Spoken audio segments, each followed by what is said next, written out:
I never thought my married life would turn into a battlefield.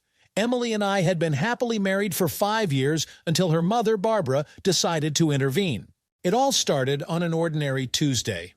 I returned from work, anticipating a quiet evening with my wife, but instead found Barbara with a suitcase in the living room of our suburban Chicago home. "Jack, darling," she exclaimed with feigned joy, "how nice to see you." I froze in the doorway, not knowing what to say. Emily peeked out from the kitchen with a guilty expression. "Mom decided to stay with us for a couple of weeks," she said quietly. "A couple of weeks?" I repeated, trying to hide my disappointment. Barbara approached me, enveloping me in the scent of heavy perfume. "I hope you don't mind, dear. I've missed my little girl so much." I forced a smile. "Of course not. Welcome, Barbara." During dinner, it became clear that these would be a difficult 2 weeks. Barbara constantly made cutting remarks about my work, our home, even how I held my fork. "Emily, dear," she said, pushing away her plate, "are you sure you don't want to return to your career? Do you really enjoy being just a housewife?" Emily tensed. "Mom, we've already discussed this. I'm happy as things are." Of course," Barbara drawled, giving me a disapproving look. "I just don't want you to waste your potential." I felt irritation growing inside, but remained silent. For Emily's sake, I was ready to endure. The following days turned into a real ordeal. Barbara constantly interfered in our lives, criticizing my choice of clothes, suggesting more suitable men from their old social circle to Emily, even trying to rearrange furniture in our house. One evening, as Emily and I were preparing for bed, I couldn't take it anymore. "Maybe we should talk to your mom. She's clearly trying to drive a wedge between us." Emily sighed. "I know, it's just, she's always been like this. Give her time, she'll calm down." I hugged my wife, hoping she was right, but something told me this was just the beginning. Days went by, and the situation only worsened. Barbara seemed to have set herself the goal of destroying our marriage. She started small, accidentally mentioning Emily's ex-boyfriends, talking about their successes and achievements. "Oh, Emily, did you hear? Michael Thompson became a partner in a big law firm. Remember him? You two looked so cute together at prom." I tried not to react, but each such comment hit my confidence. One morning, I caught Barbara rummaging through my work desk. "What are you doing?" I asked, trying to contain my anger. She wasn't even embarrassed. "Oh, Jack, I was just looking for a pen. By the way, I noticed you have several unpaid bills here. Are you sure you're managing the finances well?" I clenched my fists. "Barbara, this is none of your business. Please don't touch my things." She shrugged and left the room, leaving me boiling with anger. That same evening, I heard Barbara talking to Emily in the kitchen. "Darling, are you sure Jack is the one you need? You could find someone more successful?" "Mom, stop it!" Emily's voice sounded tired. "I love Jack and he's a wonderful husband. But think about the future, about children. Will he be able to provide you with a decent life?" I walked away from the door, feeling everything inside me tighten. Does Emily think that way too? The next day, Barbara outdid herself. She invited her old friend and his son, that very Michael Thompson, for dinner. "Surprise!" she exclaimed when I returned from work. "I thought it would be nice to have a family dinner." Emily looked embarrassed. "Mom, you should have asked us first." The dinner turned into a real torture. Barbara couldn't stop praising Michael, comparing him to me, and clearly not in my favor. "Michael, tell us how your career is progressing," she asked with a smile. "Jack, you should listen. Maybe you'll pick up a few tips." I saw Emily becoming more and more tense. After dinner, when the guests left, she exploded. "Mom, what are you doing? How could you humiliate Jack like that?" Barbara feigned surprise. "I just wanted to arrange a pleasant evening. Is it bad to have successful friends?" I silently left the room, feeling our marriage cracking under Barbara's pressure. A week passed, and I thought it couldn't get any worse. How wrong I was. Saturday morning, I came down to the kitchen and froze in the doorway. Barbara was standing by the stove in a short silk robe that barely covered her hips. "Good morning, Jack," she purred, turning to me. "Coffee?" I blinked, not believing my eyes. Yes, thank you." She came closer than necessary to hand me the cup. "How did you sleep?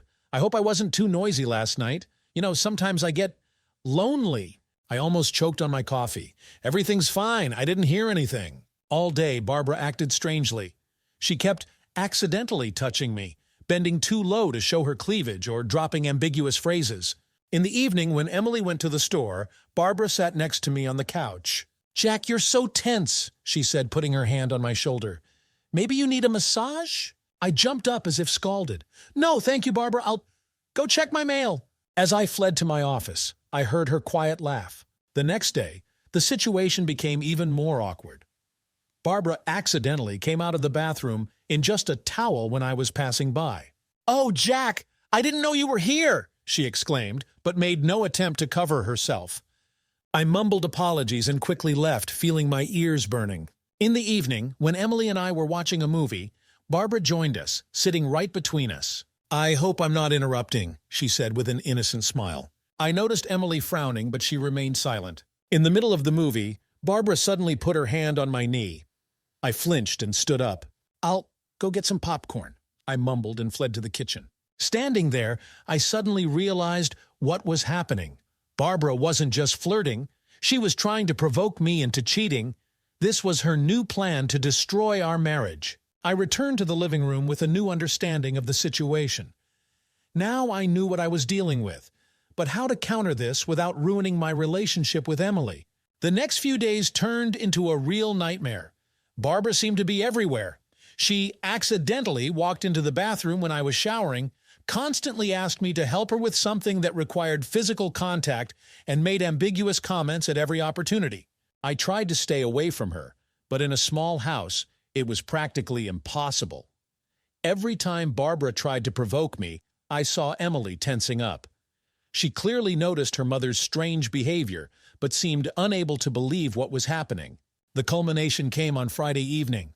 We had a family dinner, inviting several friends and relatives. I hoped that the presence of other people would keep Barbara from her antics. How wrong I was. All evening, she flirted with me openly. She would accidentally press against me as she passed by, or suggestively lick her lips while looking me in the eyes across the table. I saw our guests frowning, Emily blushing with shame and anger. But worst of all, I was beginning to feel like I was about to snap. After dinner, when everyone moved to the living room for coffee, Barbara asked me to help her in the kitchen. I reluctantly agreed, hoping to finish quickly and return to the guests. "Jack, honey," Barbara purred when we were alone, "you're so tense. Maybe you need to relax?" She came closer, putting her hand on my chest. I stepped back, bumping into the kitchen table. "Barbara, stop it!" I hissed. "What are you doing?" She smiled. "What you want, Jack? I see how you look at me." "You're crazy." I tried to get around her, but she blocked my way. "Come on." Barbara leaned closer.